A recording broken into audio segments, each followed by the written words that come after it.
It's going live, Prabhus. Hare Krishna. Prem Sindhu Rasi Krishna is going live. Somebody's chipping. Yeah. Prabhu can play. You can play. You should be on the way. Give me your phone, Mother. I think it's in the car. Thank you.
Hare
Maharaj is here. She wants Mataji stand on one side, Prabhuji stand on one side. I say.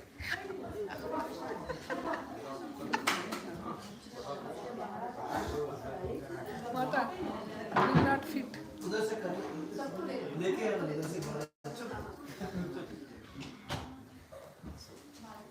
Go sing, Prabhuji. Hare Krishna, Hare Krishna, Krishna Krishna, Hare Rama, Hare Rama, Hare Krishna, Hare Krishna, Krishna Krishna, Hare Hare, Hare Rama, Hare Rama, Rama Rama, Hare Hare. What's your name? Krishna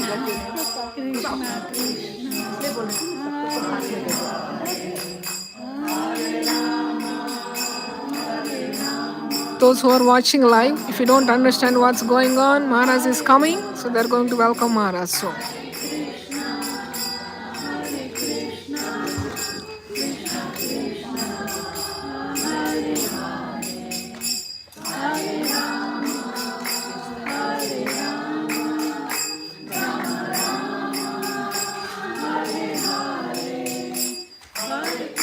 Hare Krishna, Krishna Krishna, Hare Hare, Hare Rama, Hare Rama,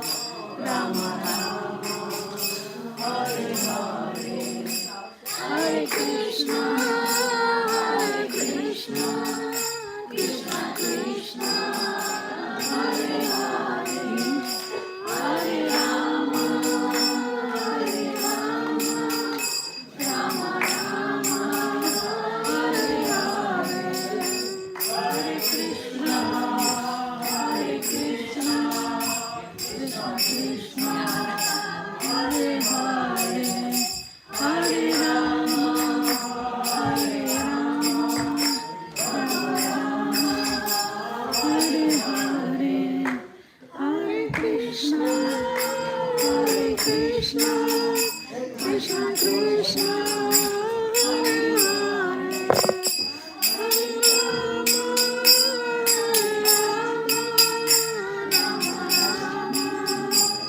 Hare Rama, Hare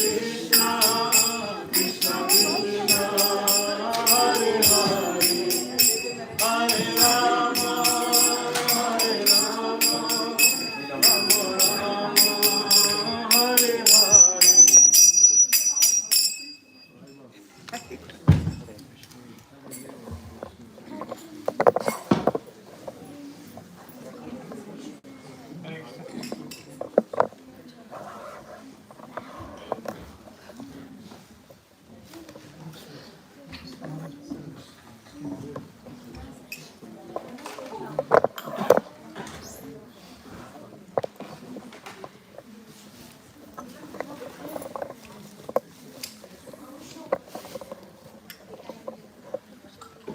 We had holy jail also.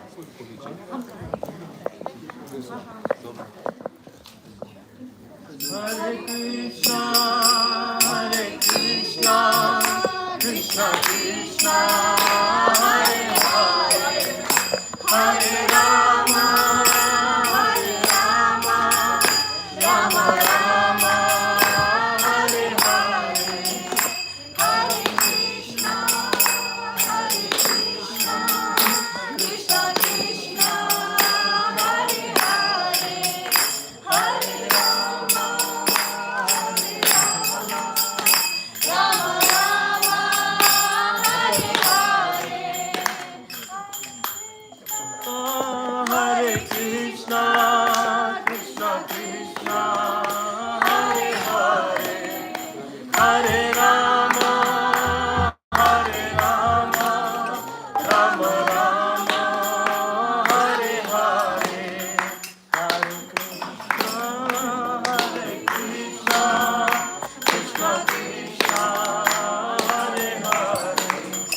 Hare Rama, Hare Rama, Rama Rama, Hare Hare, Hare Krishna, Hare Krishna, Krishna Krishna, Hare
Rama,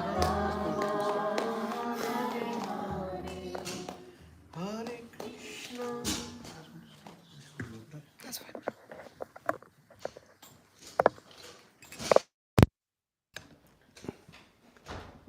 Hare Krishna.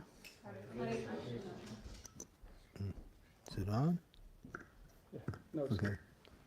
Need some volume, I think.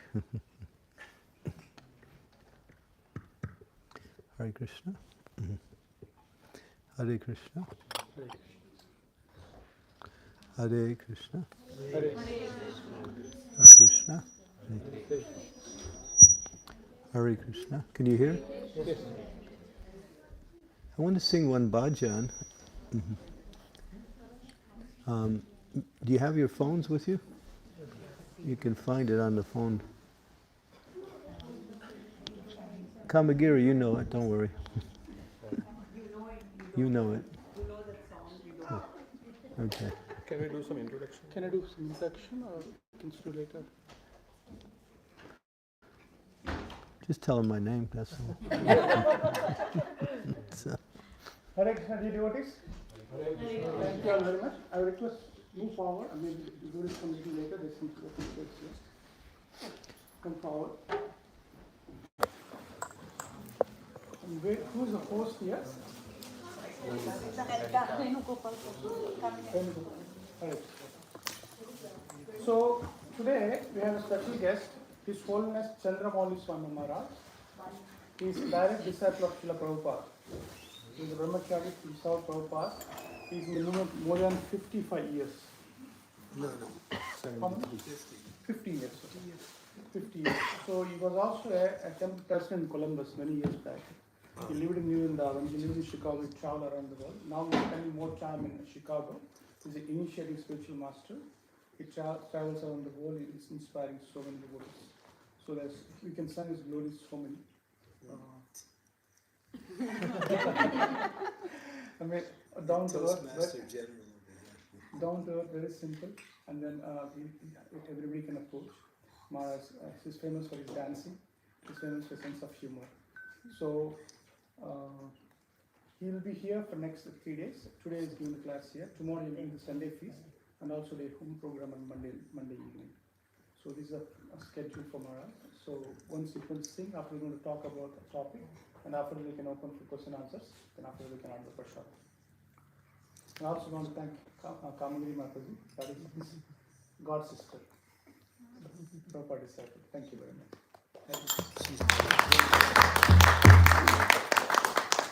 She's my guru. Really? I learned so much.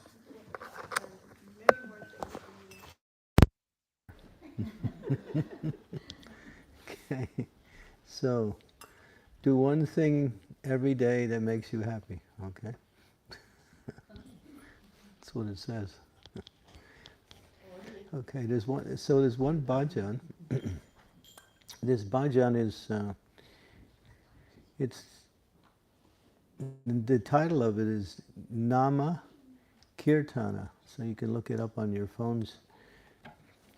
And we know it as Yasomati Nandana. Can we loosen this thing here? Yeah. There you go. Now tighten it. Okay, now we got it. Yeah, that's perfect. You can play on the harmonium, but Now it's good. Yeah. So, oops.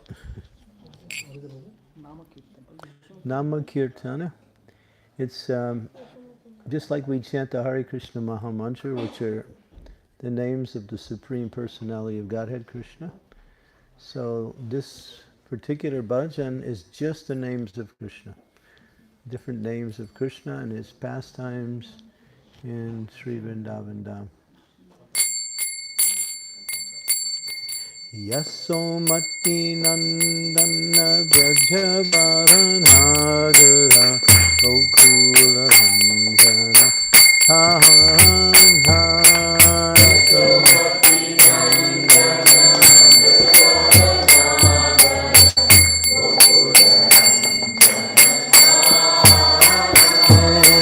Yasomati Nandana Brajabaranagara Gokula Ranjana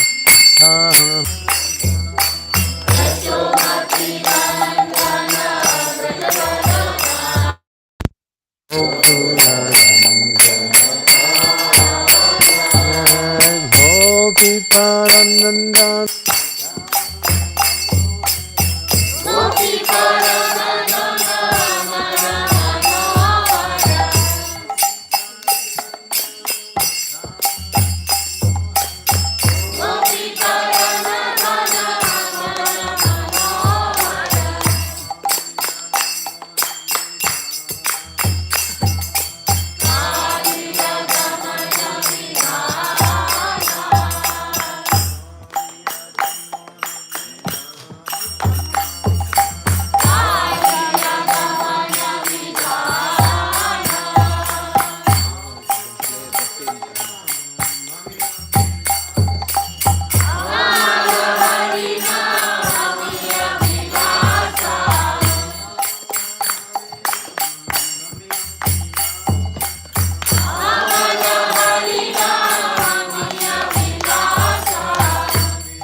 Ka.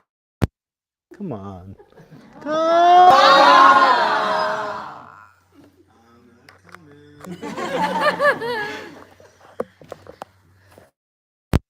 You just want to play. Hare Krishna. So thank you for inviting me. Sri Chaitanya Mahaprabhu, Sri Krishna Chaitanya Radha Krishna Nohyanya, the Supreme Personality of Godhead, appears in this world in order to reenact the religious principles which are lost after due course of time. In the 4th chapter of the Bhagavad Gita, Krishna explains that religious principles were lost, and therefore he came again to reestablish those principles after many millions of years. And Bhagavad Gita is based on Krishna re-speaking eternal religious principles to his dutiful devotee, servant Arjuna.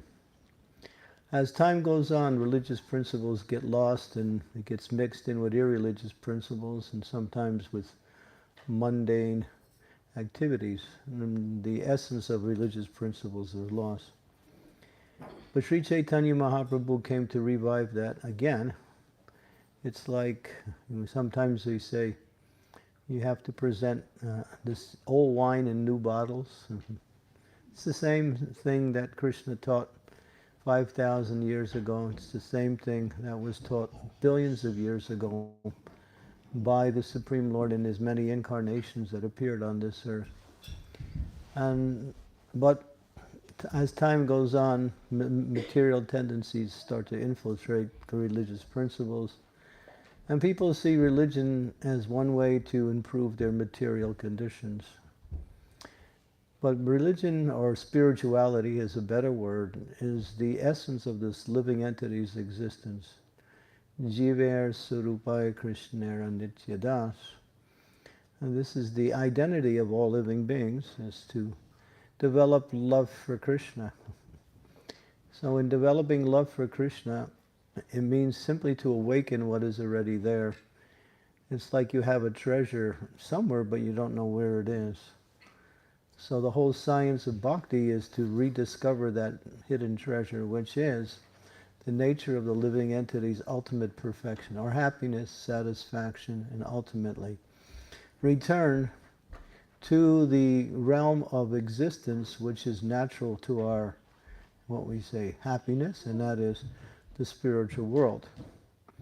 So Sri Chaitanya Mahaprabhu, he is Sri Krishna Chaitanya Radha Krishna Nohi Anya. He is Radharani, mood, but he is actually Krishna himself. It's the most amazing incarnation of the Lord. He's come to teach principles of spirituality, eternal principles, which have been lost in the form of becoming the student rather than becoming the teacher. In other words, he teaches from the principle of the student's ability to learn from the teacher. It's explained in the scriptures that when the teacher takes the position of the student and teaches the student how to serve the teacher, that is the best form of teaching. So the example that Sri Chaitanya Mahaprabhu said is that what is the example of pure devotional service? What is purity anyway? Everyone seeks purity in things. We like pure food. We want pure water. We want pure air. We want pure relationships with others. In other words, something that is natural and satisfying and a source of happiness. But in this material world, it's not possible to find purity anywhere. Everything is mixed with all elements. You want pure air, but then you create a society full of carbon monoxide. You want pure water, but you pollute the rivers and the reservoirs. You want pure food, but you put all kinds of pesticides and various types of poisons into the soil. So it's contrary. You can't find it in this world. Yeah. Sometimes you find something that is pure and then you wonder, is it real? Because it's so different. But pure relationships are based on the principle of our relationship with Krishna, and that is eternal. And that's what Sri Chaitanya Mahaprabhu came to teach. And in order to teach, he taught it by example in his own activities, but he also made it a science that is written down today as known as the science of pure devotional service. And he gave that science to one particular disciple of his named Srila Rupa Goswami. Srila Rupa Goswami is one of the, what we say, he's called the Abhideya Acharya. Acharya means one who teaches by example. You have Guru. Guru is supposed to be an Acharya also. But the actual terminology for Acharya, or the definition, means to use a very ordinary statement, he knows the way, he goes the way, he shows the way. In other words, everything about what he does is about teaching and practicing the principles of what he's trying to give to everyone else, and that is Krishna, which is devotional service. So, in order to teach that, he taught it by his own example. But people can't follow the example of God so much. Sometimes they think it's impossible, or actually sometimes he acts differently. So he teaches that through his devotees who have become, what we say, perfect in their practice. And Srila Rupa Goswami was one. So there's a place in India, it's called Allahabad. It's also called Prayag. It's a very holy place. It's the confluence of the Saraswati, the Jamuna, and the Ganga. You can only find the Ganga and the Jamuna there. The Saraswati runs underground. But that's a very holy place. So Lord Chaitanya met the Rupa Goswami, and for 10 days he explained the entire science of bhakti. And I use the word science because it's what it is. It's the science of reawakening what is natural. In other words, our natural love for Krishna. To love Krishna is natural because it is our nature. The word natural and nature is similar. So something that is natural is also part of your nature. Something that is unnatural is something you have to learn from outside. But bhakti is not something you have to learn from outside. You have to somehow find it. It's there. It's called gupta. It's hidden. So that is our nature, to love Krishna. So that's a very deep and very, you might say, complex science. It's easy in practice. It's easy in explanation and difficult in practice. Why is it difficult in practice? Because of our association with the material energy. Due to the association of material energy, we develop these ideas and concepts, which are material, and we place them upon the principles of devotion. And therefore we have what is called mixed devotional service, or the devotional service that is infused with desires for material success, material happiness, material enjoyment. Well, bhakti is free from all that because it's on its own level of itself. It's pure. And the science in explanation is easy, but in application it requires some determination, some guidance, and ultimately some exact way to practice that. And so in order to illustrate the principles of pure devotional service, Mahaprabhu, Lord Chaitanya, taught Rupa Goswami for 10 days. For 10 days, and Rupa Goswami absorbed himself in those teachers, and later on wrote it down in the form of one particular book which we have available. It's called Nectar of Devotion. The actual title is Bhakti Rasamatu Sindhu, an ocean of nectar on the science of bhakti. There are different kinds of yogas. There's karma yoga, jnana yoga, and then the Astanga yoga system, which is a combination of various types of yogas, Raja yoga, and then of course bhakti. In the Bhagavad Gita, Krishna explains that out of all of the yogas, in the 6th chapter he explains in the 4th, 5th, but when he gets to the 6th chapter, he talks about the different types of yogas as he sums it up from in those 3rd and 4th and 5th chapter, he sums it up in the 6th chapter. And he ends by saying, Yoginam api sarvesham madgatandranatmanaham stradavam bhajate yomam te me yuktatamo mataha. Out of all yogis, the bhakti yogi is the highest of all. One who abides in me, that is the principle of bhakti yoga. In other words, devotion to me.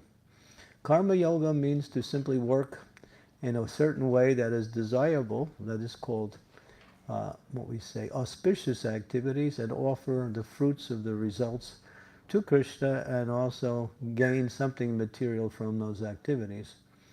In other words, you go to work, you make some money, and you use the money to live in this world, and you give a donation to Krishna. That's karma yoga.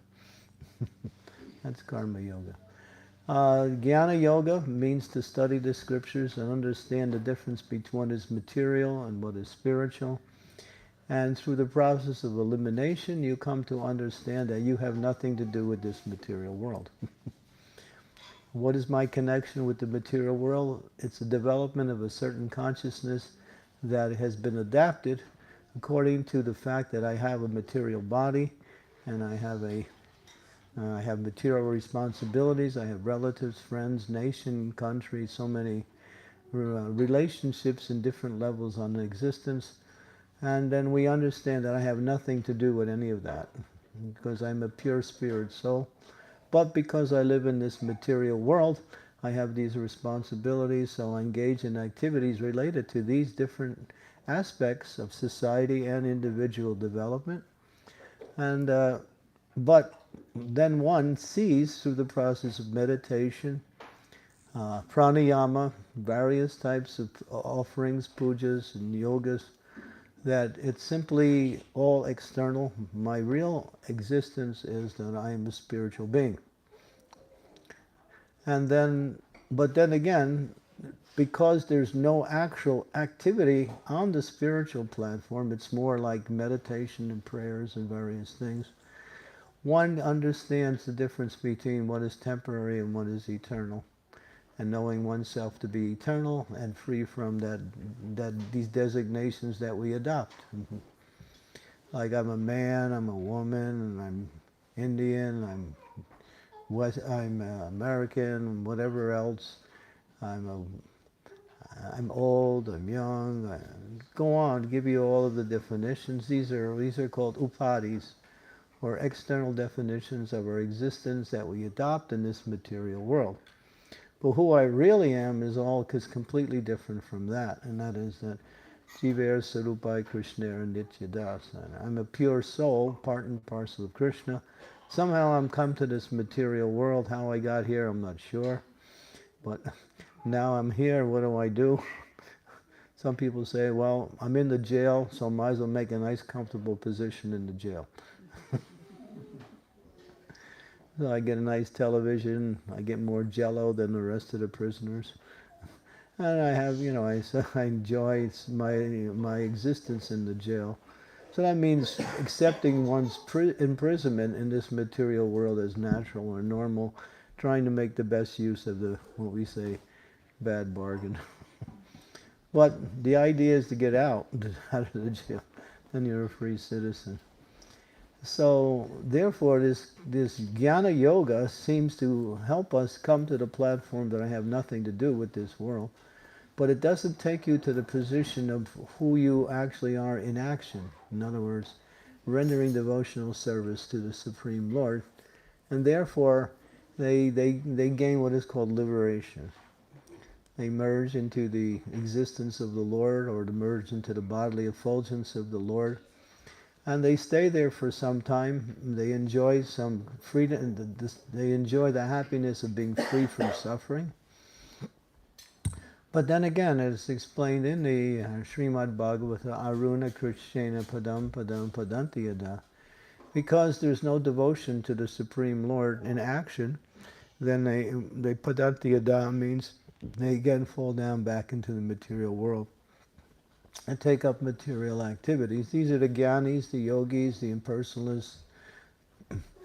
But devotees know that ultimately service to the Supreme Personality of Godhead is the way to make advancement towards the ultimate goal of life, which is pure love for Krishna. And so you have the jnanis, the karmis, the yogis, and then you have the devotees. So Rupa Goswami heard from Lord Chaitanya for 10 days, and Rupa Goswami Chaitanya Mahaprabhu explained that there are 5 very powerful forms of bhakti. He enunciated or delineated very in great detail what is the whole science of bhakti. And you can read that in the Nectar of Devotion, how bhakti works. But then he came to the conclusion that in the execution of bhakti, these 5 are the most, that give us the most and quickest, fastest advancement towards the goal of life. What is the goal of life? Jiver Surupai, Prema Pumarta Mahan, to love Krishna. So that's what this Krishna consciousness movement is about. It's about trying to awaken our love for Krishna. That is the goal. There's no second goal. There are intermediate goals that help us get to the ultimate goal, but these goals are part of the same process. They're not separate, such as studying the scriptures and learning the scriptures, performing various types of sacrifices by which one awakens one's realization of my relationship with, in other words, detaching oneself, just like we follow on Ekadasi. Ekadasi is, we perform some austerity. No grains, no beans on that day. Ekadasi is coming up on Monday, just in case, yeah. So it's not just one of the days of the month where it has a reason to purify, help us detach ourselves from the eating process, and to enunciate or to focus more on the process of bhakti. So on Ekadasi, the emphasis is on chanting. Chant more and more and more, and detach yourself from the bodily activities as much as you can. And that helps you to reawaken gradually that you are actually a spiritual being and not so much dependent on the activities that support bodily existence, bodily pleasures. These things are simply something we adopt, and they have nothing to do with the soul. Of course, there's some basic needs in there that we do in order to keep the body and soul together so we can execute devotional service. But throughout the scriptures, there are recommendations for what we call detachment, or we might even use the word renunciation, which are helpful. And so these 5 processes that Lord Chaitanya taught is very easy. We all know all 5 of them. One is to chant the Hare Krishna Mahamantra. Hare Krishna, Krishna Krishna, Hare Hare, Hare Rama, Rama Rama, Hare Hare. So what is this Hare Krishna mantra? Is this just one of the many mantras in the Vedas? Is it just some nice melody you can put to, nice series of words you can put to many melodies? And what is it? It's Goloka Premadana Harinam Sankirtan Ratin Jan Milo Ukene Upai. It's coming from the spiritual world. It's the activities of those persons who exist in the spiritual realm. And it's the ultimate glorification of the Supreme Lord. Why is it called Maha Mantra as opposed to mantra? Because the Vedas are full of mantras. This is called Maha Mantra. Maha means great, great mantra for deliverance. Because in this mantra, there's only one thing, the names of the Lord. In many mantras, you'll find there'll be names of the Lord, but there'll be other words in there also, or in other parts, which connect them. But in this mantra, it's just pure spiritual sound vibration. In other words, Hare is Srimati Radharani, and Krishna is the Supreme Personality of Godhead, the source of everything. Hare, in the second part of the mantra, can be understood as Sitaram, or can be Sri Radharaman, either way. It depends on your mood of bhakti. Those of you who are in the mood of Braj can be Radharaman. Those of you who are moved in Aishwarya Bhav, the mood of worshipping the Lord as Narayan, then it's Sitaram. But it's always the energy of the Lord, and then it's the Lord also. So Rama also, it's another name for Krishna, means Raman. But it's also, could be Ramachandra also. That's a personal development. One can focus according to one's attraction for the Supreme Lord accordingly. But in any case, it's just the pure names of the Supreme Personality of Godhead. And then you have Srimad Bhagavatam, Amalam Puranam, the text which is coming from, they are the Vedanta Sutras, which have been somewhat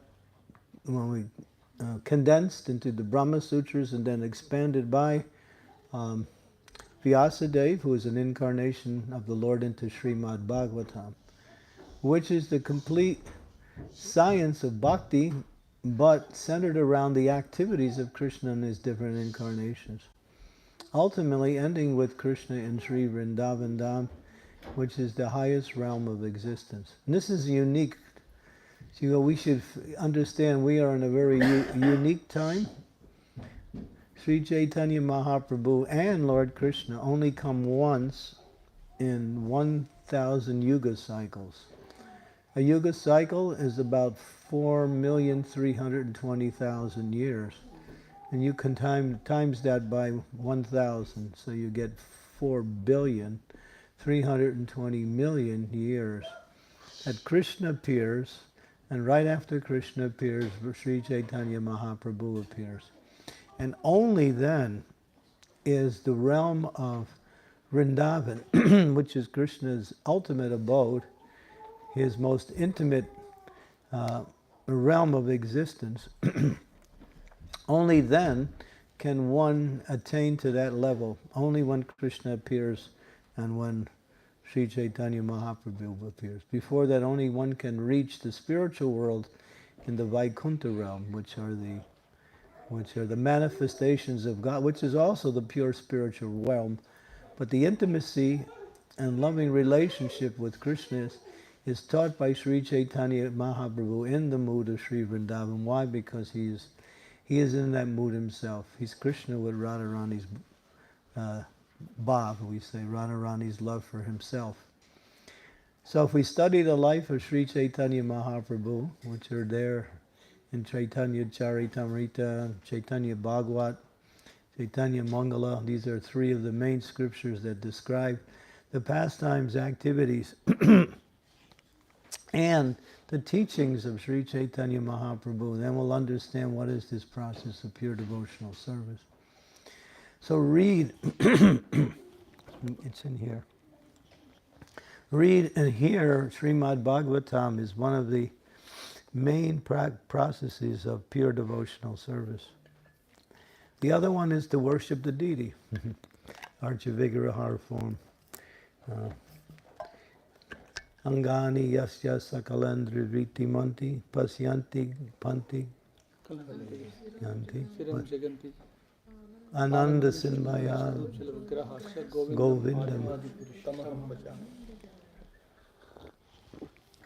So there are many manifestations of the Supreme Personality of Godhead coming in his different forms. It was an intoxicating lunch, I'm sorry. We get intoxicated in the right way, though. Sometimes it doesn't wear off so easy. Raja Bhakti is, she's the cause of all of it. But that's okay, it's good to be an experiment.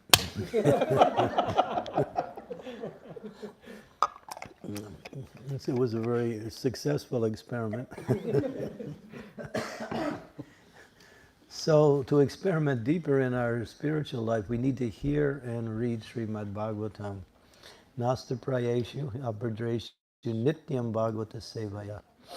Every day hear Srimad Bhagavatam because it is called Amalam Purana. In there is the essence. There is no artha, no kama, no dhamma, no moksha. No explanations of pious activities, no explanations of how to develop your life in this material world, which you can be as materially stable. No programs for how to enjoy the senses. And ultimately, how to get out of that, that's also not mentioned, liberation. What is there is only pure love or pure devotion to Krishna, executed in two manifestations, either in awe and reverence or in spontaneous love. Both of these things are there. In the awe and reverence are the first 9 cantos of Srimad Bhagavatam, describes the different incarnations and how the Lord manifests these incarnations for a particular reason and uplifts his devotees. We have the stories of Nrsingadev, which is coming up in a few days, I think on the 4th of this month, Thursday. He's a manifestation of the Narayan manifestation of Krishna, and he comes to teach the principles of devotion to himself in the mood of worshipping him as the Supreme Lord, the cause of all causes. He is an expansion of Krishna.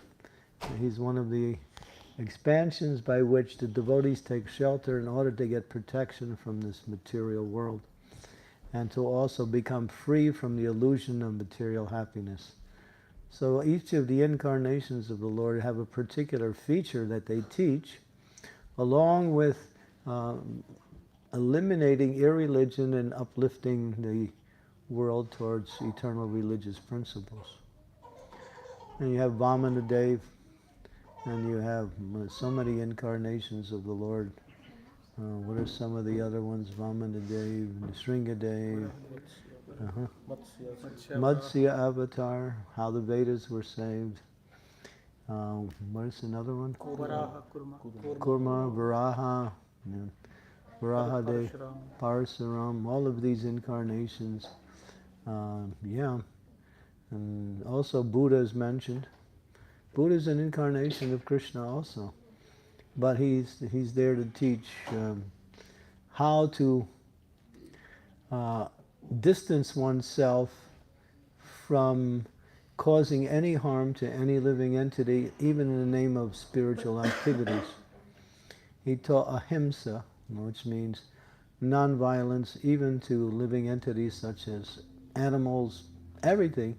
He taught that the pure path of what we say, non-violence towards all other living entities. And he also taught, devotion to himself in the form of meditation. And so when we study Srimad Bhagavatam, it's a ocean of material, ocean of spiritual knowledge and the various aspects in relationship to Krishna and his different incarnations. And we also hear about the science of the pure souls, the acharyas who also come. And then the worship of the deity, Arche Vishnu Siladi, Gurushu Namati, Vaishnave Jati Bhuti. This word mostly applies to people who live in the Western world. People in the Western world, when they come to spirituality, even Krishna consciousness, they have a hard time understanding who the deity is. They think the deity, at best, is a representative of God. a representative of God. But that falls short of the actual understanding. The deity is the Lord, no difference. The deity manifests himself in this world as himself, in worship to himself, in the mood of putting himself under the care of his devotee. He becomes subordinate to his devotee, and the devotee treats him just like a family member. He wakes him up, puts him to sleep, feeds him, dresses him, and offers beautiful prayers to him. All of these things, this is what is called a very compassionate manifestation of the Supreme Lord in order to give the souls in this world an opportunity to directly associate with the Lord in this form. So deity worship in this age is very important, but it's secondary, or you might say corollary, to the most important part is Bhagavatam and chanting the Hare Krishna Mahamantra. Deity worship, if you perform deity worship, you can ultimately manifest yourself to the level of, if you do perfect deity worship, which is very hard, you can come to the, when you chant the Hare, and then you can go to Vrindavan, which is ultimate Krishna's very intimate abode of what is called Madhurya sweetness, where Krishna not becomes, he's the friend, he is the child, he is the lover of his devotees in a very intimate way, where he takes the subordinate position. So that is the Vrindavan realm, and that's where Bhagavatam and chanting of the Hare Krishna Mahamantra brings us to that level of understanding. Deity worship is important, but then again, all of these things have to have a foundation for activity, and that is the next of the 5 ones, and that is association with devotees. Sadhu Sangha, Sarva Sastri Hoy, Lavamata, Sadhu Sangha, Sarva Siddhi Hoy. In the association of devotees, when we hear and chant the glories of the Lord, gradually we can awaken our love for Krishna, simply by that what is called Sadhu Sangha. But then again, there's Asad Sangha. That is another thing. When Sanatana Goswami, one of the 6 Goswamis, the brother of Rupa Goswami, came to Lord Chaitanya. He said, "My dear Lord, what is the first principle by which a devotee needs to follow in order to practice spiritual life?" The Lord said, "Atsat Sangha Tyaga E Vaishnava Achar." He said, give up the association of the non-devotees and take the association of devotees.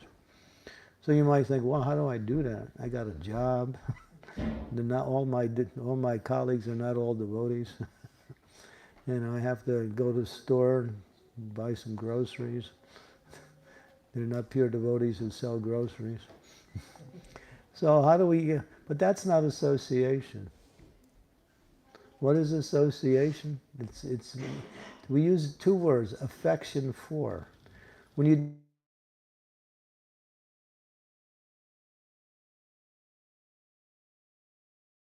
your time, your interest, your activities together. When we deal with the external energy, we have to be careful not to fall into that type of association where we start to start to become exposed to materialistic and non-devotee principles, which can again attract our minds into that realm of activity. So Prabhupada said, when you're in the material world, you give association, you don't take association. In the spiritual realm, you both give and take. You give your association to others, and others, or you accept their association also. And therefore, in the Nectar of Instructions in the 4th chapter, it says there are 6 loving exchanges between Vaishnavas. And he said we have to practice that. He said that's the why we build temples, in order to facilitate these 6 loving exchanges. And what are they? to reveal your mind in confidence to another devotee, to hear confidential thoughts. That means thoughts about Krishna, about devotional service, or even if we're having some struggle in the execution of our devotional service, we need some guidance, we need some help. The spiritual master may not always be available. So we can open our hearts and minds, explain what we're going through, and hear and get understanding and overcome our obstacles and move forward in devotional service. The Sangha of devotees are meant to do that, to help us, to assist us in our practice of Krishna consciousness. And what was I going to say?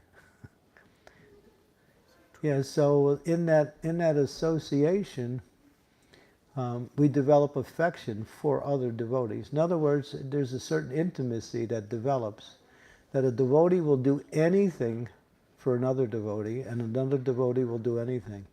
Whatever a devotee can do for another devotee, they'll do it without anything. And simply by association, we inspire each other in devotional service. It's not a place where we just come out and we just, see our old friends, say hello, and then I'll see you next Sunday. It was when I grew up in the early days of Western culture, to use a misnomer, Western culture. There was one rock and roll song. It says, the song was, "He's not the kind you wind up on Sunday." Okay, here we go. This is God's day. The other 6 are mine. I give him 1 day. That's pretty good. 1 day a week, that's 52 times a year. Pretty good, huh? Okay. The other 6 days, well, I'm preparing for that 1 day. But that's not our movement. Our movement is every day. In other words, satatam kirtayantam mam, to always be in the mood of practicing devotional service in all aspects of our life, and learning that science from the spiritual master, which is individual and at the same time general. General is what we read and hear in the scriptures. Individual is what we receive directly from our spiritual master upon the principles of inquiry. As Krishna says in the Bhagavad Gita, Tad vidi pratipatena paripasyena sevaya upadekshyanti te jnanam jnaninas tattva darshanaha. Try to take shelter of a spiritual master, one who comes in the line from Krishna. There is both 4 bona fide spiritual sampradayas. We are the Brahma Madhva Gaudiya Sampradaya. So we are at an authorized chain. If we follow this process, that means we can automatically achieve the perfect results. What is that? To go back home, back to the spiritual world. If we go outside of any one of these 4 sampradayas, then we are no longer within the confines of proper practice.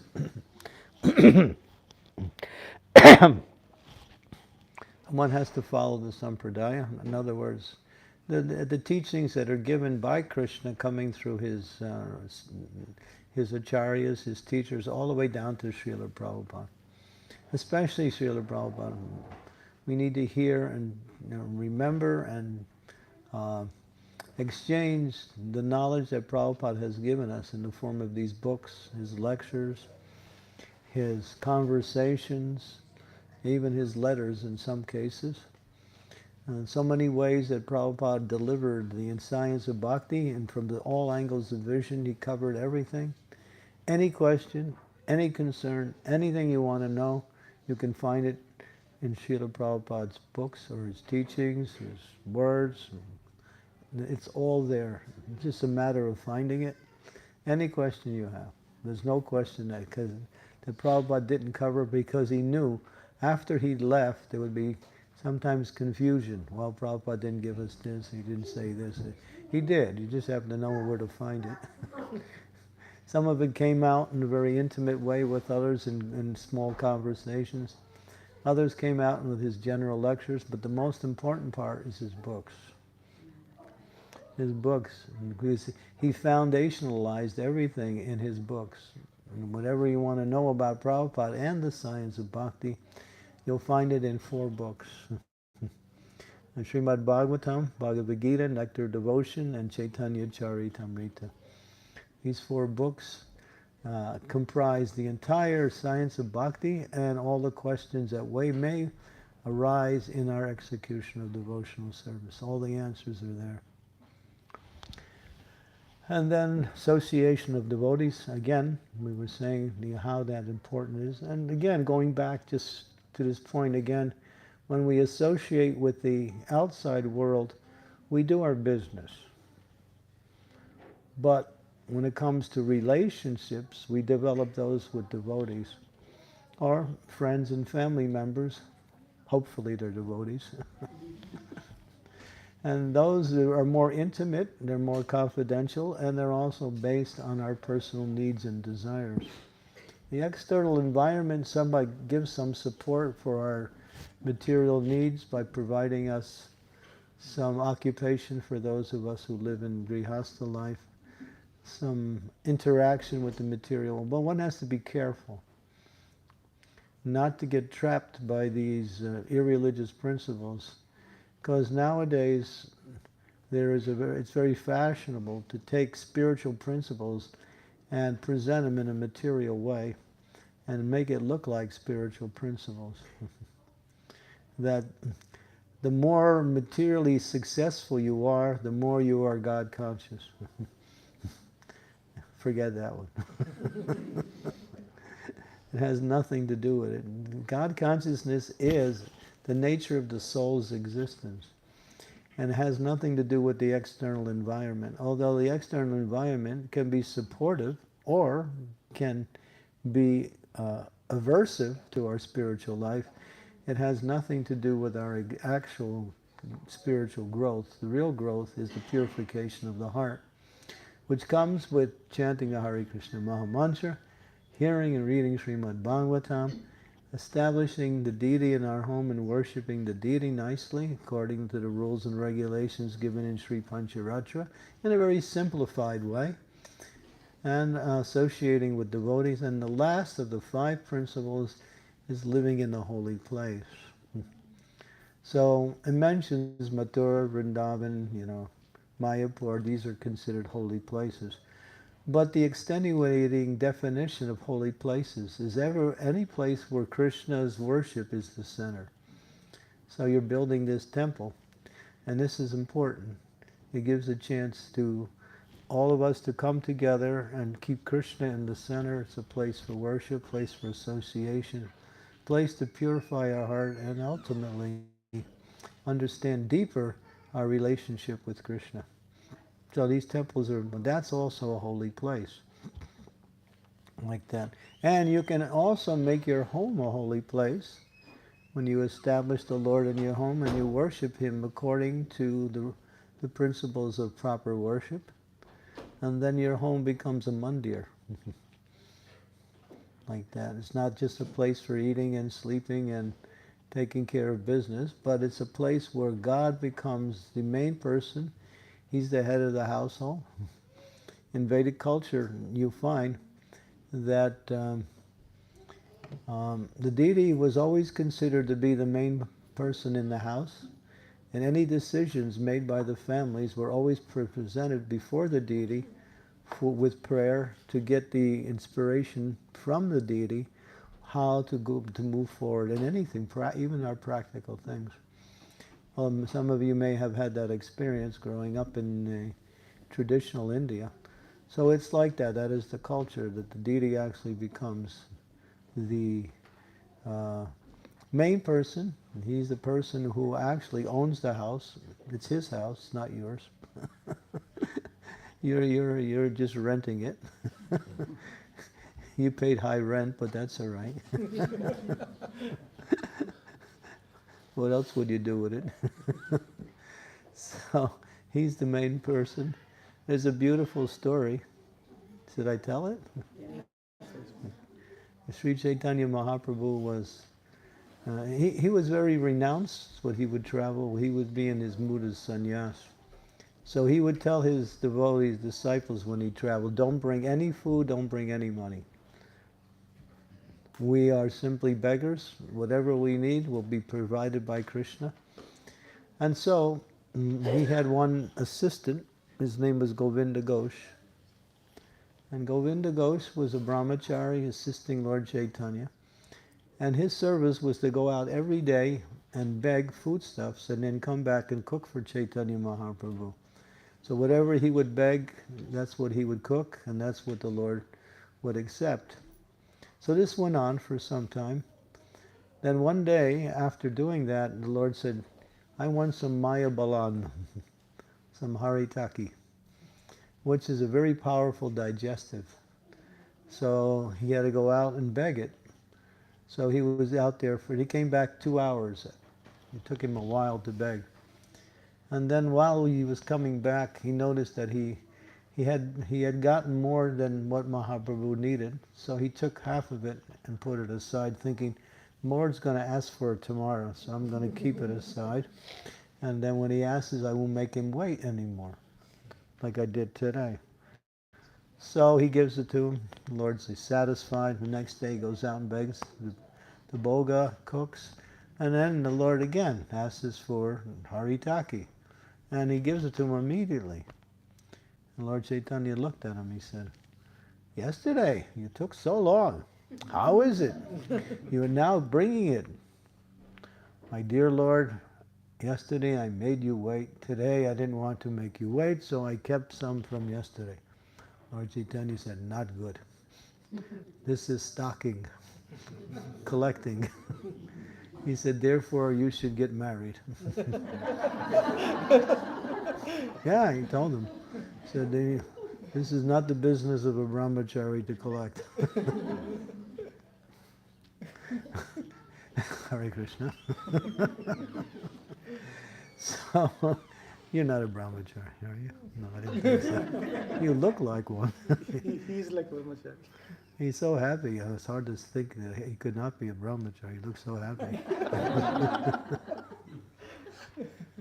All right, that's another story. Okay, so, and then Govinda Ghosh was thinking, my God, my dear Lord, if I get married, I'll lose your association. The Lord said, don't worry, I'll always be with you, and I'll show you that in the future. So, resigning himself to the instructions of the Lord, he found a nice wife, he got married, he got a little occupation and was taking care of business as a householder. After some time, what he would do every day before he would go to his work, he would go to the Ganga and bathe and then go for work. So one day he went a little earlier to the Ganga, and it was still dark. And so while he was bathing, he felt something hit him. And then he thought it was a log of wood, so he picked it and he just threw it onto the bank of the river and continued his bathing and went to work. That night, when he came home after work, he went to sleep, he had a dream. And in the dream, the Lord appeared to him and said, I told you I would come to you and you threw me away. But I'm still here. Come and find me. So he went back to the place, and on the bank was a beautiful Krishna deity. So he took the deity and then prepared it, cleaned it up, and brought it back to his home and started regularly worshiping. He gave it the name Gopinath. Beautiful deity. It's still there in a place called Agradweep in an area of Bengal. And so he was worshipping. After some time, a child was born, his first boy. And after the boy grew up, he was about 4 years old, Govinda Ghosh said to his wife, I think it's about time we teach our son how to worship Gopinath.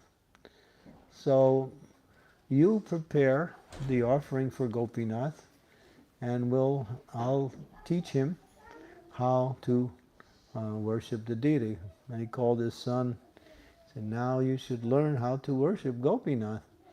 So your mother will give you all of the bhoga, and you go in with the tray, you put it in front of Gopinath, you sit down, you ring the bell, and you say, my dear Gopinath, please come and take your food. So, very simple. And then the boy was very obedient. So his mother gave him the tray, and the father went to work.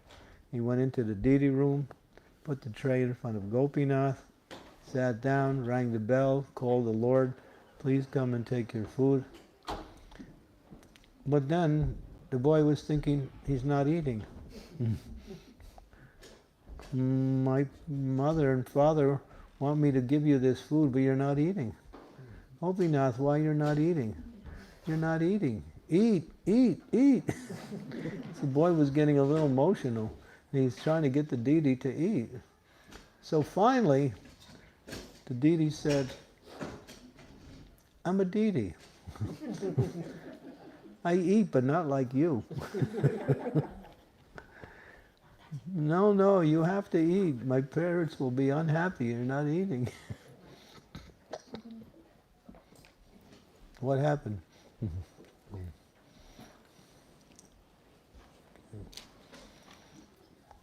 And then the boy started getting really emotional and started crying. And then Gopinath spoke to him and said, all right, I will eat, but you don't tell anyone what you saw. If you do, something bad will happen.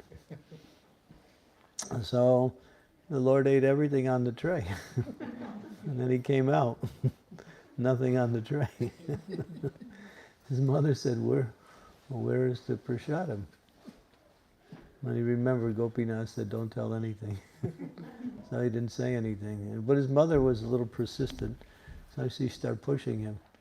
And she said, did you eat it? No. Did you hide it? No. What did you do with it? No answer. So the boy was getting a little unhappy. His mother was just pushing him, and she was getting disturbed. He's not obedient. Then he thought, all right, I'll wait till his father comes home. So then Govinda Ghosh came that evening. She explained the whole thing. He went to his son and said, my dear son, what happened to the offering? Did you eat it? No. Did you hide it? No. And then his father was a little strong. He started pushing him. And the boy started getting a little upset. So then he just blurted out, Gopinath ate it. And when he said that, immediately the boy died. Yeah, right in front of his father. The boy just lost consciousness and died. Govinda Ghosh was so shocked. His only son, 4 years old, and now he's gone. He was thinking, what happened? And he was devastated. It was like a thunderbolt had hit him. Finally, he went into the deity room, fell in front of the Gopinath, and he said, Gopinath, you took my only son, why? And Gopinath spoke to him. He said, I'm your son. I've always been your son. You wake me up, you dress me, you feed me. You treat me like your son, but actually I am your son. And someday you will understand that more. So he was somewhat pacified, not completely, but he accepted the fact that it happened. So life went on, and he continued to worship the deity. And one day, as we all will experience, Govinda Ghosh left the world. And so that day, they took the family members there, the relatives, they took his body down to the Ganga to perform the last rites. But then they understood that the oldest son performs the rites for the departed father. And so they realized there was no son. But then they remembered, well, Govinda Ghosh always said that Gopinath was his son. So let's bring the deity to perform the last rites. So that morning they had dressed the deity very nicely with the costly garments and jewelry and They're really nice. But when they went into the deity room, it was a whole different experience. Gopinath was wearing all white. Because it's understood that the son puts on white in order to perform that ceremony with the departed ancestor. So everyone was amazed, and Gopinath wanted to show, yes, I am actually the real son of Govinda Ghosh. So that ceremony is held every year in March in a place called Agradweep, and between 100,000 and 200,000 people come for a 3-day Mahotsava festival in order to honor the departure of Govinda Ghosh, but mostly to see the beautiful deity of Gopinath, who appeared as the son of of Govinda Ghosh. It's a beautiful story. So the Lord was teaching, yes, I am actually your real Krishna Mata, Krishna Pita, Krishna Dhanapran. So Krishna comes, we can have a relationship with Krishna in various relationships like we have in this world, as friend, as child, as parent, and ultimately as lover. And this is all understood through the science taught by Srila Rupa Goswami, especially in Bhakti Rasamrita Sindhu. And Bhakti Vinod Thakur has given that science even in a deeper way in a beautiful work called Jaiva Dharma. You read that book, Jaiva Dharma, it has the whole science of bhakti, all the way up to pure devotional service. But to make it simple, chant Hare Krishna. Because by chanting Hare Krishna, everything else will follow. Yeah. It's not simply just a nice mantra. It is, how can we say, Nija Sarva Shaktis, right? We were hearing that today. Naveen Krishna was telling me how he's inspired by that one verse from Chaitanya Mahaprabhu's Shikshastakam. Nam Nam Akari Bahuda Nija Sarva Shaktis Tatar Pitani Amita Smarane Nakalaha Etadasri Tava Kripa Bhagavan Mamapi Durdaivam Idrisami Hajani Nanduragaho. Oh my Lord, you have hundreds and millions of names like Krishna and Govinda. In these names, all of your energies, everything is there in these names. But although your names are so available and so merciful, still I don't have any attraction for chanting. Why? Dordaivam Hidrisami Hajani, because I make mistakes, I commit offenses, and therefore I don't have attraction. So the process of bhakti is easy. Do the do's and don't do the don'ts. Which means there's things to do and things to avoid. And these are called nishedas and vidyas. And another ones are called anukulena and pratikul. Things that you should perform and things you should avoid. And that whole science is there in Nectar of Devotion, also it's interspersed in Srimad Bhagavatam, and Krishna also makes it clear in Bhagavad Gita. So we have to read these books. They're not just for making our room look nice. We dust them every once in a while. Read the books, because everything is there. Prabhupada the books that Prabhupada gave us, he didn't write them during the day. He did them at night when everyone was sleeping. Prabhupada would preach, travel, meet devotees and guests and others, and perform various types of activities. But when everyone was asleep, Prabhupada would be doing the Bhagavatam. And Prabhupada would take rest around 10:30, 11 at night. He would wake up at 12, 12:30, sleep an hour and a half. And then for about 4 hours he would study the Acharyas, commentators on the Srimad Bhagavatam, and add his own Krishna conscious realizations. It was painstaking. Every night, Prabhupada, no matter where he was in the world, he would always spend at least 3 to 4 hours translating and giving his commentary on these books. So he made that one of his most important part of his mission, is to give us the Vedic literature in an understandable way that we can practice nicely. So these books are so important, and there are so many of them, but the essence is Bhagavatam and Chaitanya Charitamrita. The life of Chaitanya Charitamrita is living Bhagavatam. It's the life of Sri Chaitanya Mahaprabhu, who is Krishna himself. So just like we hear the pastimes of Krishna in Vrindavan, the same Krishna has come in the last 530 years or so to perform those same pastimes in the mood of expanding the whole Krishna consciousness movement. Krishna wasn't doing that. He was performing his activities in Vrindavan with his associates, and he came to kill the demons. Krishna came to kill the demons and to uplift religious principles and give his association for the devotees. Chaitanya Mahaprabhu came also to do that, but he didn't come to kill the demons, he came to kill their mentality by giving us the chanting of the Hare Krishna Maha Mantra. So anyone who chants and reads these books, associates with devotees, process of devotional service, is susukam kartam avyayam. It's wonderful. It's very nice. It's sweet, and it's full of realizations of our relationship with Krishna.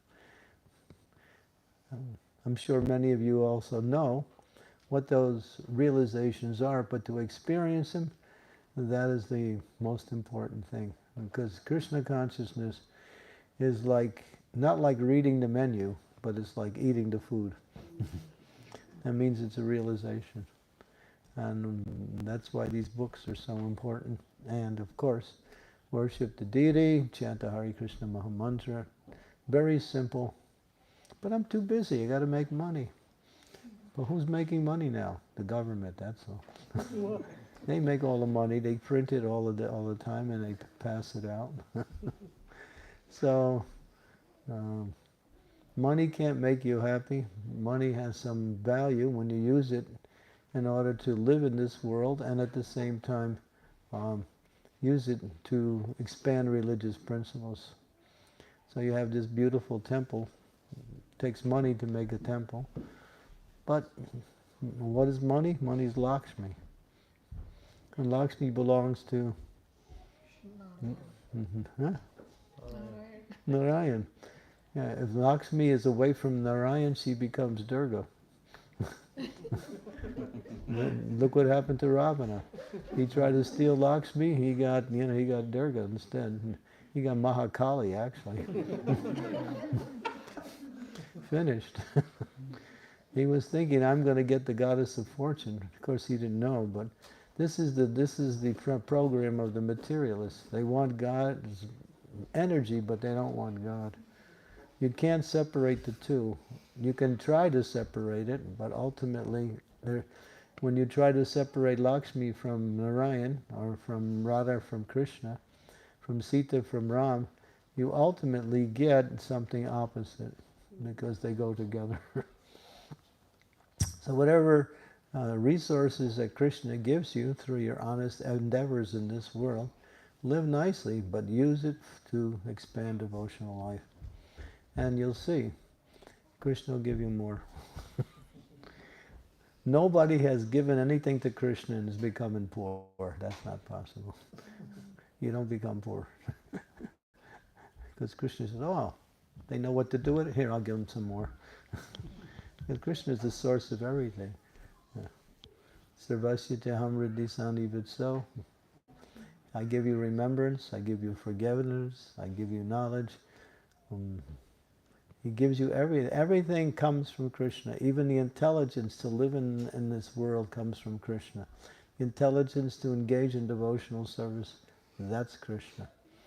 Krishna is the ingredients, Krishna is the activity, he's the source, and ultimately he's the result. Everything is there. We can't see him, but he's not. Therefore, he's known as Gupta. He's hidden. He is the initial cause, and he is called the remote cause. The apparent cause is what we see. But ultimately everything depends on His mercy. As far as what is auspicious. The non-devotees, they want to enjoy this material world, so Krishna says, all right, go ahead, try, see what happens. So they can try. They get a little bit of relief from material, and then again they fall back and they have to suffer and struggle. Nobody in the material world is happy. If everybody tells you you're happy, tell them you're not speaking the truth. You're not happy. Janma mrityu jara vyadhi dukkha dosha udarshanam. Nobody can be happy in a place where there is misery everywhere. It's not possible. But devotees can rise above this misery through the process of bhakti. Through chanting, through reading and studying, and through associating, worshipping like that. Krishna sums it up in the Bhagavad Gita, Manmana bhava bhakto mam yaji mam namaskuru. He said, always think of me, become my devotee, worship me, offer your respects to me. Surely you will come to me. I promise you this. He tells it twice in the Bhagavad Gita. He makes the point twice. He wants to make the emphasis on this point, that these four principles make up the process of devotional service. So those four are the nutshell. If you expand them out, you'll find there's 15 principles. Krishna mentions them in the Srimad Bhagavatam in the 11th canto. To associate with devotees, to glorify me in different ways. He explains them in a more detailed way. And Rupa Goswami expands that into 64 principles, which are mentioned in the Nectar of Devotion, which we can follow most of them, not all of them. So it's a nice science. Just like, we go to school to study so many sciences and how to learn to do a trade or how to get some skills so we can find some happiness in that activity. So learn this science of bhakti. It's a deep science. It's interesting. And the more you go into it, the more you'll find there's so much that you don't know. That's the feature of knowledge, is the more you learn, the more you realize how little you know. Yeah. I was talking to Naveen here. He was telling me he reads Bhagavatam 9 hours a day. That's one time. Only one time. But One time I did, that was the maximum. 9 hours straight. That wasn't 9 hours of intervals. It was straight. That means there's something there. You can't do that unless you really are getting some juice, some happiness, something from that. And chanting how many rounds a day? 64. He chanted how much? 130 rounds? He chants a lot. He told me he chants 164 rounds one day. That was one time. I have never even got close to that. So these are examples of devotees who have a taste. And this is also a way to get that taste. If you want that taste, make that effort, and it'll come. Because Krishna consciousness is sweet. It's very sweet. Because it's Krishna. And Krishna is the sweetest of the sweet. Prabhupada said, just like a sweet ball, you can bite it from one side, you can bite it from the other side, 4 sides maybe. Big sweet ball. But it tastes the same. So Krishna consciousness is sweet.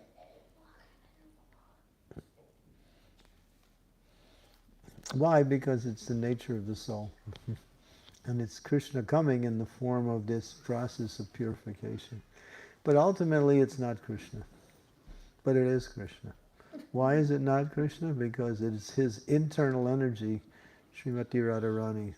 She is Bhakti Devi. It's like we sing every day. When we do the pranam mantra, we say Bhakti Devi Ki Jai. That's Srimati Radharani. She is the sweet side of Krishna. She is the mother, the very compassionate nature, and she can give Krishna when she is pleased. So bhakti is very It's very pure, very rare, but at the same time always available by the mercy of Radharani, like that.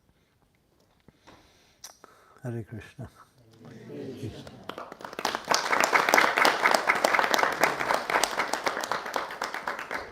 So take some questions. Yeah. If anybody has any questions, so this is the time to ask.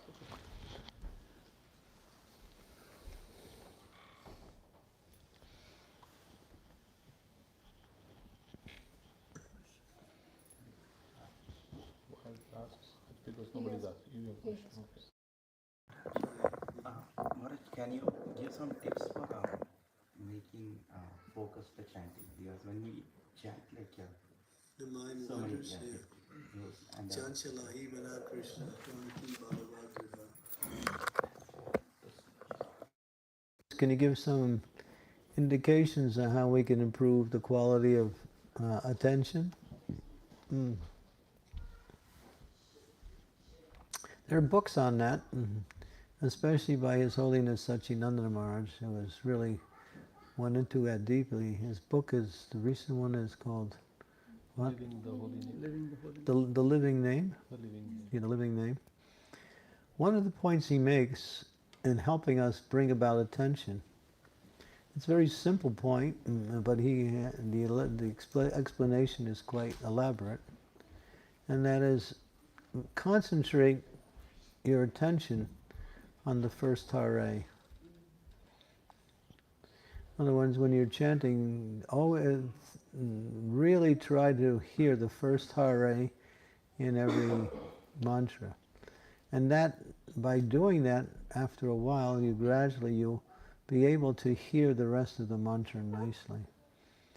He said, as that develops, then he said, Hare, and then Hare Krishna.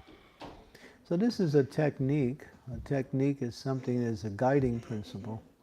But the ultimate principle of success is that bhakti is a devotional activity. Chanting is a devotional activity. And it has to be done with the mood of wanting to please Krishna, wanting to purify our heart so we can come closer to Krishna. So our motivation for chanting should be to please the Lord, to come closer to the Lord, to get the association of the Lord in His holy name. It's almost like there's a fire in a distance. You can see the light, but you can't feel the heat. So as you walk closer to the fire, both the light gets brighter and the heat starts to be felt. So that's Krishna. The more you get closer to Him, the more you can experience His presence in different ways. It's symptomatic of His appearance. And what is that? The mind becomes peaceful, mind becomes happy, and one becomes free from anxiety. One starts to see the good qualities in others and stops criticizing. These are all indications that one is coming closer to Krishna consciousness. So in our chanting, this is one of the ways we can bring about attention. And when you see the mind is going to different subjects while you're chanting, just bring it back to the sound. Prabhupada uses a nice, simple example. He says, chanting is like a baby crying for its mother.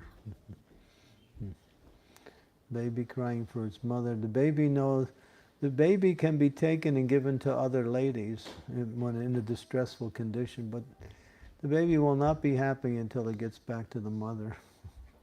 There's a natural connection there between the child and the mother that's not there with anyone else. So in the same way, we have a natural connection with Krishna. We have to practice this process of hearing.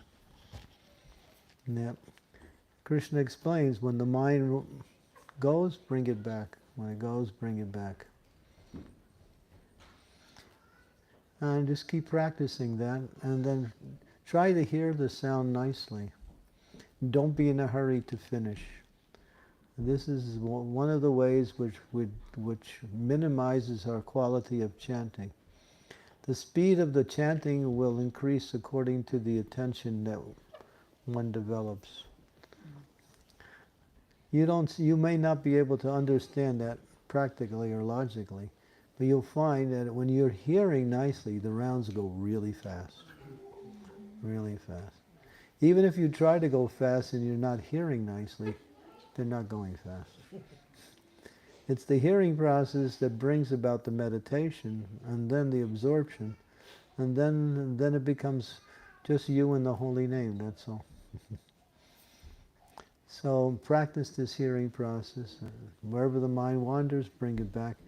Create an environment where you can chant without distractions. That's also important. We call it sacred space. That place where you don't do anything but worship.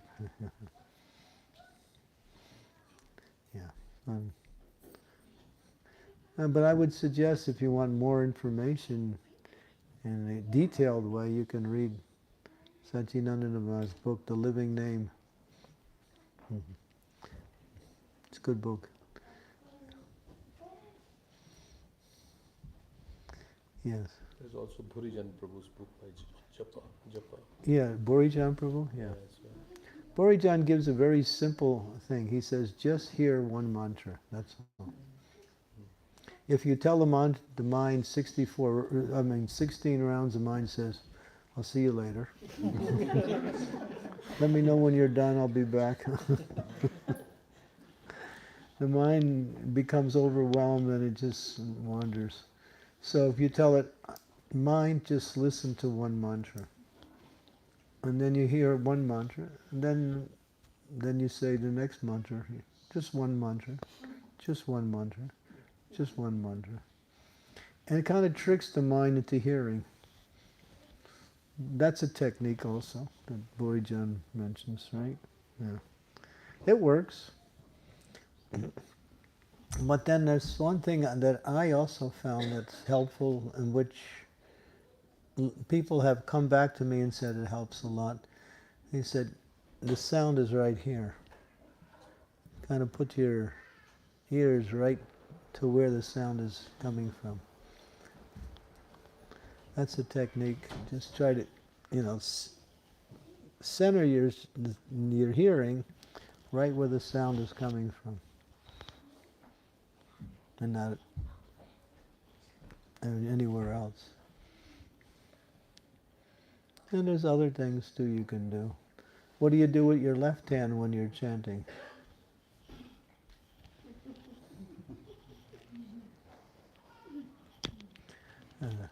You see this? This is mula. This is a mudra.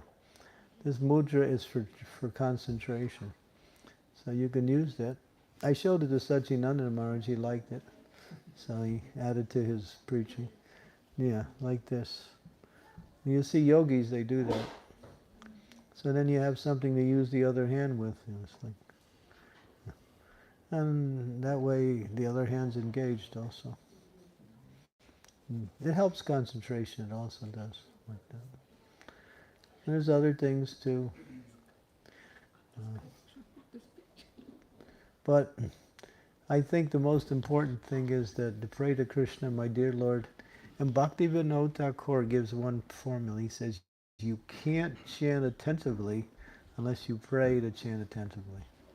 It's not possible for attentive chanting unless you actually make a prayer, which we can do just before we begin or even during the time when we're chanting. And there's a beautiful prayer by Bhaktivinoda. O Vaishnava Thakur, O Srila Haridas Thakur, alone I have no hope to chant the holy names of Sri Lord Hari. Please be merciful, and with a particle of faith, give me the treasure of the holy name of Lord Krishna. So Bhaktivinoda Thakur gives that prayer as a way to help us become more fixed in the hearing process. Because prayer is powerful. And when you sincerely pray, you'll see the difference. You have to pray to pray.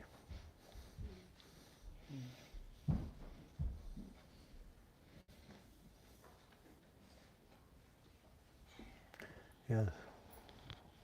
How mixed devotional service and pure devotional service. So, how do you? Is it that just by chanting the holy name you'll move from mixed devotional service to pure devotional service? If you're actually chanting, the question is what's the difference between mixed and pure, and how do you actually... The holy name is the means, but then again, it has to be supported by the process of bhakti also. So Prabhupada said, if you're chanting the Hare Krishna mantra, but you're not following the process, you're cooking with smoke. He said, you'll cook your breakfast in 300 years. You might say, wherever there's smoke, there's fire. Okay. You want to wait that long. But that's not the way. So, yeah, we have to follow the rest of the process. And the rest of the process is easy.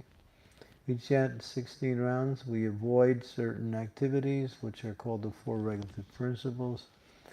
And we develop the qualities of a devotee, which is conducive to the execution of devotional service. That's all. Yeah. But the chanting will open up the rest of the... It'll give us the vision and also the inspiration on how we can practice the rest of the process. But we're actually chanting nicely.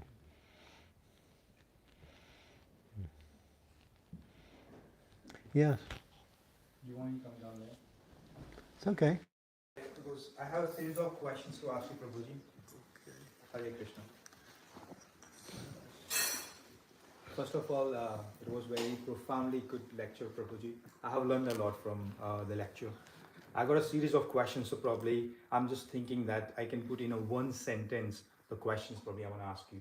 Of course, you said that by reading Prabhupada books can give you all the answers. Probably I may not have that much time to read. I do read, but probably it may take me a lot to read all the books. And since you're here, so I may ask you the questions. Yeah. Probably take me as a knife that I'm asking you questions. The first question I have is about, I have probably read and heard a lot about the bhaktis, but I'm still trying to learn about the, like you teach children with A for apple, B for ball. I still want to learn about that particular definitions or particular explanation that what bhakti is. Mm-hmm. Second thing is we say that we need to surrender to the God.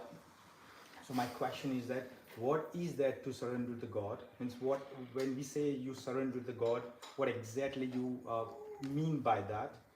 The third question would be is that when you're doing your daily chores, means your work, daily routines, how do you maintain your bhakti and your surrender process whilst there? Okay. And the last question, though I have many questions, but not to take much of your time, Prabhuji, the last question would be that what is that one quality that you can either develop or possess that the Lord Krishna will never ever ignore you, either whatever you do? Means I know there are many do's and don'ts, but there's one quality that you, if you have that, Lord Krishna will always be with you and cannot ignore you. Hare Krishna. Very good. What is bhakti? Bhakti is the internal energy of Krishna. It's personified by Srimati Radharani. It is it's the soul's natural relationship with the Lord. In this world, people are looking for happiness, but they don't know where the element of happiness is. The element of happiness is in one thing: relationships. When you have relationships with others that are inspiring, loving, selfless, then there's happiness. We look in this world to develop relationships with others based on these things that allow us to be ourselves and experience the presence of others in a wonderful way. Now that relationship is epitomized or developed in our relationship with Krishna. Because the thing is that the relationships in this world come and go. But our relationship with Krishna is eternal. It's never lost, it's only forgotten. So as we develop that relationship, that is what bhakti is. How to develop that relationship. And bhakti means to serve the Lord with a desire to please the Lord. That's the essence of bhakti. Rupa Goswami explains that we want to serve Krishna with a desire to please Krishna. Not just serve him, that's there, but that desire to please him by the service is the element that makes bhakti complete. And the activities we perform are the activities of bhakti. So we can hear about the Lord, that's bhakti. We can chant his name, that's bhakti.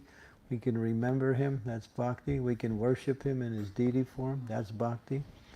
We can offer prayers to him, that's bhakti. We can do various practical services, that's bhakti. These are all ways to show, to express. They're called 9 angas, or limbs of bhakti. And the essence of it is to hear about the Lord, to hear about what is our relationship with the Lord, and how to develop that relationship. That's bhakti. That's bhakti. And how that comes about is by connecting with Krishna through his representative, the spiritual master. So Krishna can tell us what the science is and but in a practical way you have to hear it from a living representative of Krishna. That's called the spiritual master.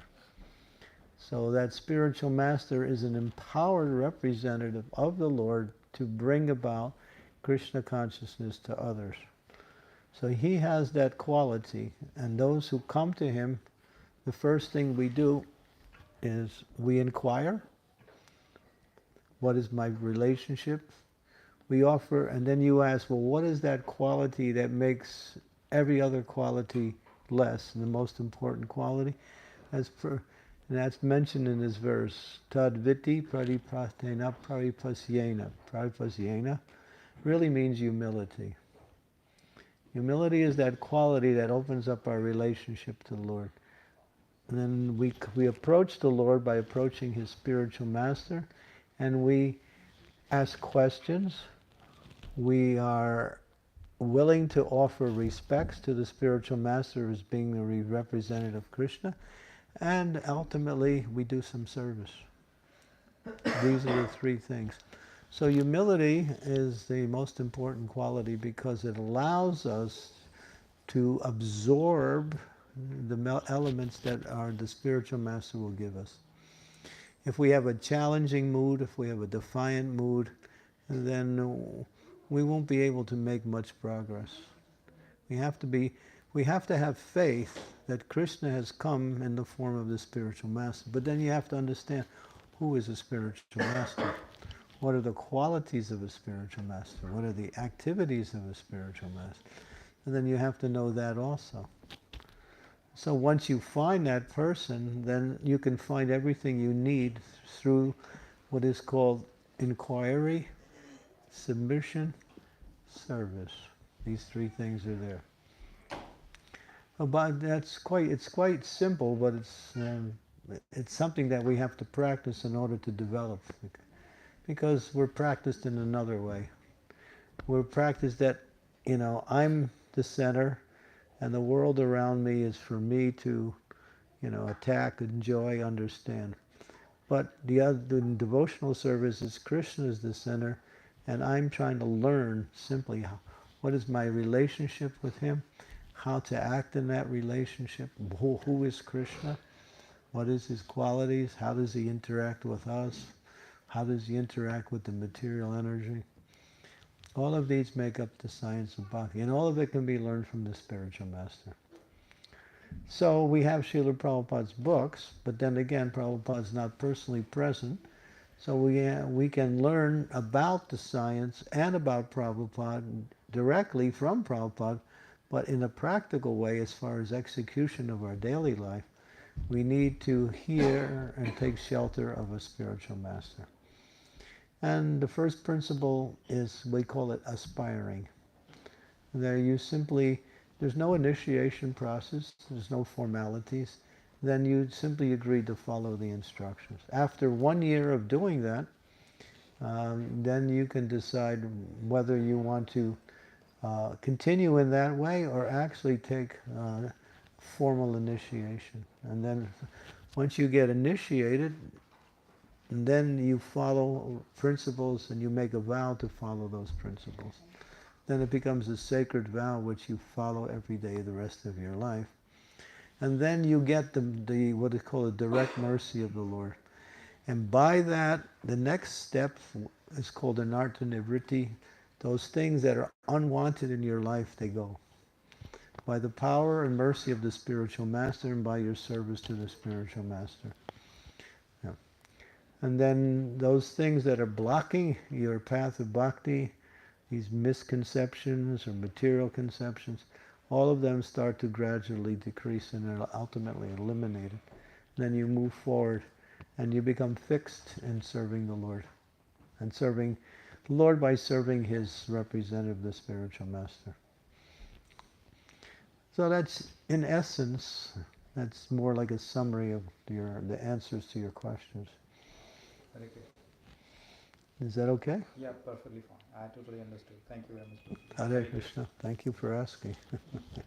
Very important questions. Yeah. Thank you for nice class today. I have a question that you said you need to priority for chanting and then doing the spiritual reading, spiritual books reading, and then deity worship. So what is a deity worship we need to more focus on? Well, there's different gradations of deity worship. You can do it very simply. Like deities of Lord Chaitanya and Lord Nityananda, or even Srila Prabhupada. You can, before you eat, you cook, and then you offer that with prayer, and you offer to the deity, and then you say some prayers. That's the simplified deity worship. You can do also a little puja by offering incense. Offering lamp is important, or because I don't offer lamp every day? That's okay. If you can include that, that's fine. But if you're doing puja, there's three things you have to do. You should offer incense, you should offer a flower, and offer water like that. Yeah. If you want to offer a lamp, that's all right. But if you start offering a lamp, then continue. Don't start it and stop it when according to. Oh, I do that all the time. Sometimes I do, sometimes I do. No. No, well, that means if it's convenient, you do, and if it's not convenient, you don't do it. If it's convenient, Krishna will be here. If it's not convenient, he's not here.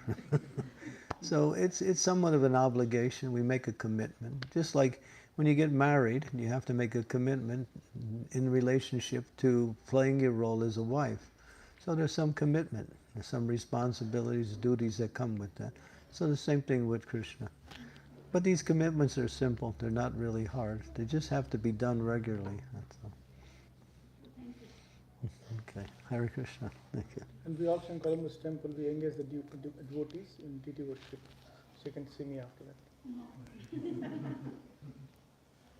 Yeah. There's people who do very simple, and then there's others that do hours of deity worship in their house.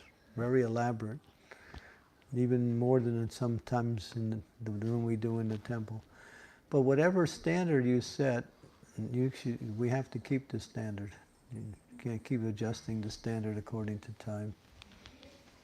So that way we say, keep it simple where you can do it nicely. Because bhakti is the main thing.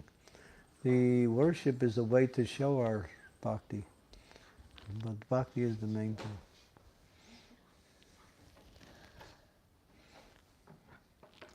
Anything else? Okay. Oh, okay. Yeah. Maharaj, is it possible to share any of your personal experience with Srila Prabhupada? That's next class.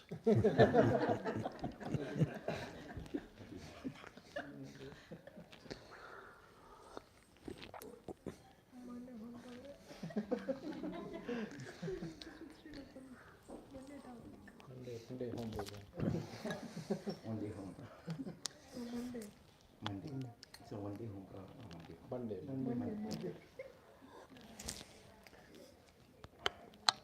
I won't disappoint you, don't worry. It's not right. I don't think, we covered mostly the science of bhakti, not the science of me. Which is a science, it's not a science. We brought some books.